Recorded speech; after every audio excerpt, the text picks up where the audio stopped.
Welcome back, it's Ryzen, and today I'm going to be going over a theory that was actually brought to my attention by one of you guys in the comment section of a video that I made going over the special regulars, and that is the idea that the true identity of V is Akryung, or Ghost.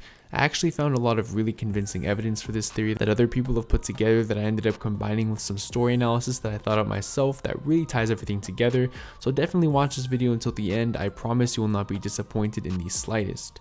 Additionally, if you like Tower of God content, definitely consider subscribing as I do make regular Tower of God theories and analysis, and also if at any point throughout this video you are enjoying it, please be sure to leave a like as it really does help support a small channel like mine. And with all that out of the way, let's get right into the theory. So I think the best way to begin this theory is by dissecting the comment left by Karaka, which I appreciate very much, by the way, huge shout out. But he begins by listing off the following reasons. Number 1, Ghost is a giant like Jihad. Number 2, he has the same haircut as V. And number 3, he can use Shinworyu, or the black hole sphere, which only irregulars can use.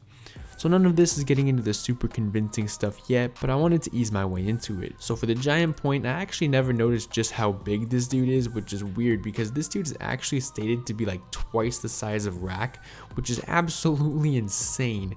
Rak is actually like 15 feet tall, so this dude is around 30. Bruh.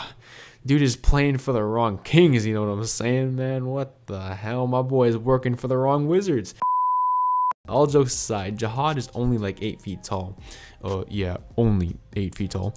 So for me, I actually don't think that his height is supposed to be compared to Jihad, but instead I think he is meant to be compared to the God of Guardians, a being that is known specifically for being a mentor to irregulars and for pretty much towering above all others in terms of height.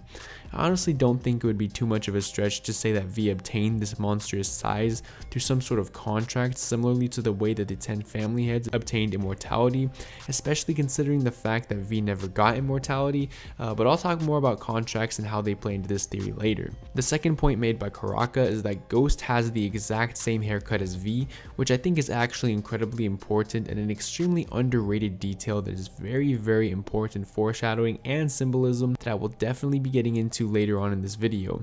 But for now, it is also worth noting that not only do both Ghost and V have this haircut, but Bomb has it as well when he's going by the name Viol. And surprisingly enough, the God of Guardians has this haircut as well, furthering the connection between him and V yet again. I'll explain exactly what this all means and how it all works in a bit, but let's just get through the rest of this comment for now. The third point made by Karaka is the fact that Ghost can use the black hole sphere. This is something I discussed in detail in my special regulars video, which is linked in the description if you're interested, but to summarize, the black hole sphere is stated to be a technique only used by irregulars, and SIU stated that whether or not Ghost is actually an irregular or not is to be delved into at a later date. Ghost being an irregular not only makes him and V being the same person possible, but it even furthers the connection between him and the God of Guardians, who is known for teaching this technique to other irregulars. Finally, the last point made by this comment is to keep an eye on Rachel, his pawn, because Gustang was talking to somebody at the end of the Floor of Death and refers to Rachel as their pawn, and he's pretty sure that it was Ghost and or V.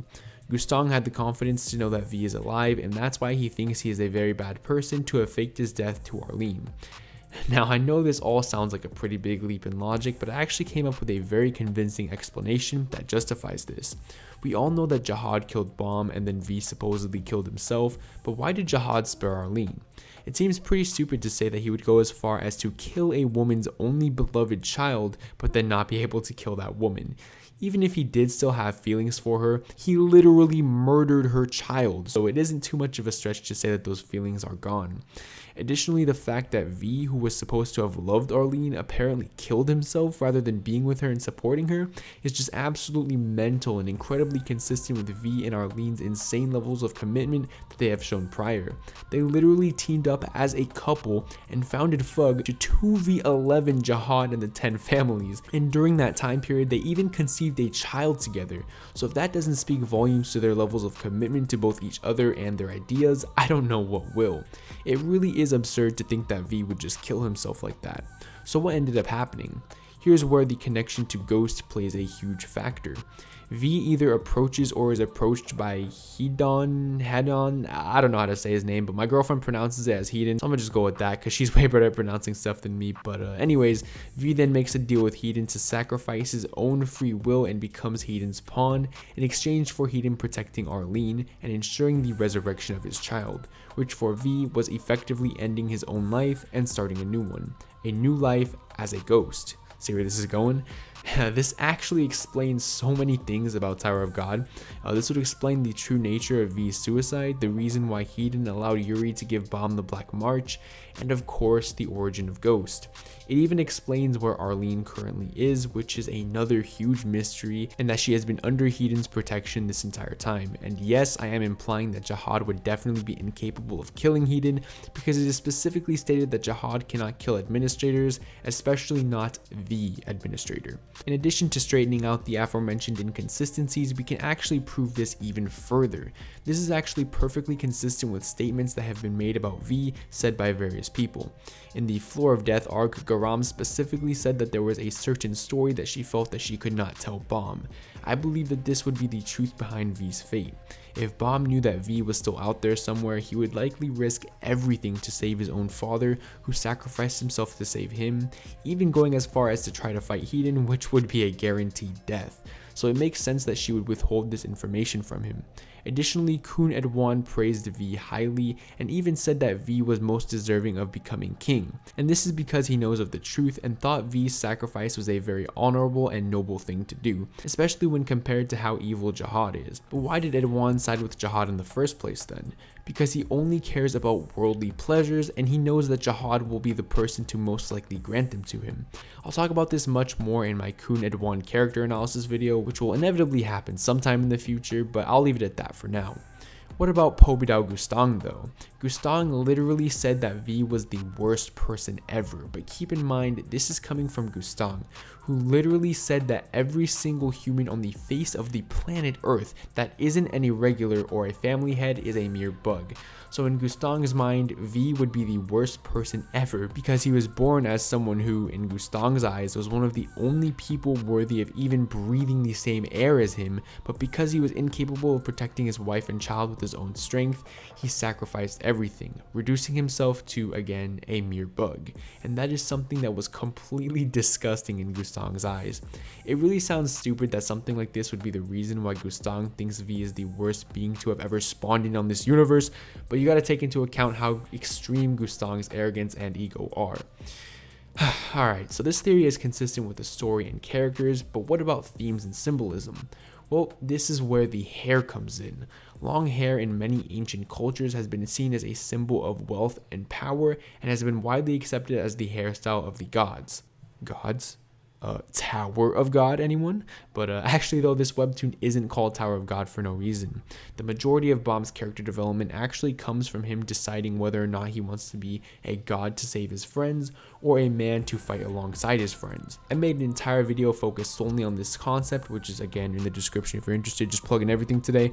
But for now, I'll leave you with this. How a god is defined within the context of this story is someone who completely separates themselves from their loved ones in order to save their lives.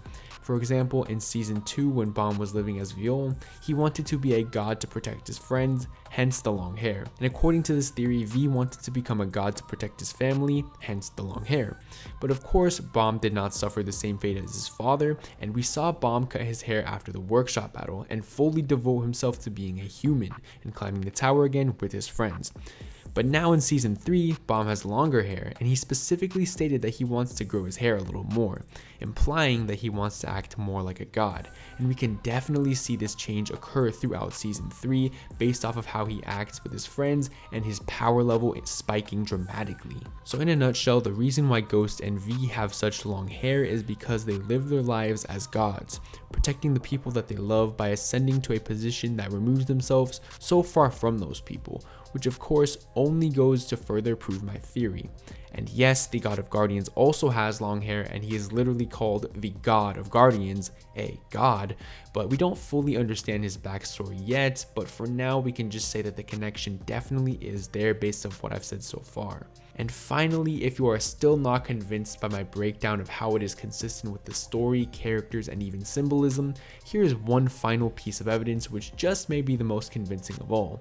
This is a comment left by somebody named Richie Spot on the wiki, and it says that Ghost is probably V since he learned about the black hole sphere, and he seems to know Jihad and irregulars have a certain presence about them that people who are native to the tower are instinctually aware of. The only exception is Bomb, as even Rachel gives off that presence, and it seems that Ghost does also, since he was called an irregular in season 1. The Han characters of his name can translate to evil ghost or evil god, and the Hanja form of his name can translate to 5, and according to Korean myth, Guisin is a type of human spirit, and a person becomes this type of spirit when they die without completing something that they must do. Also, we don't know if V's name stands for the letter V or the Roman numeral for 5, since even in the original Hanja, they use V instead of any Hanja or Han. Alright, that was getting a little bit complex, but dude, come on. This literally perfectly describes my theory. The fact that his name can also mean God or Guisin, which is someone who died without doing what they must do, which is exactly how V died, is absolutely insane. Not to mention the fact that Ghost and V's name can both mean 5 is just sick as well. And there is probably a ton of other stuff that I probably haven't found or just has not been put out yet. And you can even look at the fact that Ghost is invested in Bomb fighting Jihad, as the only time he ever speaks in the entire series is to tell Bomb that he is not yet strong enough to fight Jihad. But you know what, I'm just really not trying to make a whole documentary out of this, so I'll just leave it at that. And there really is only one blatant inconsistency to this theory, and that is how Bomb was even created in the first place, with V being that size. Like bruh, just imagine the girl. Anyways, thank you guys so much for watching the video, and definitely be sure to leave a like if you enjoyed, and check out my other Tower of God content. It's all in the description. Also, if you want to join a fresh and growing Tower of God community, consider subscribing. It would mean the world to me. Last week I uploaded a video ranking the Tower of God arc, so be sure to check that one out too, since I'm plugging everything today. And yeah guys, thank you so much and have a great day. Peace out.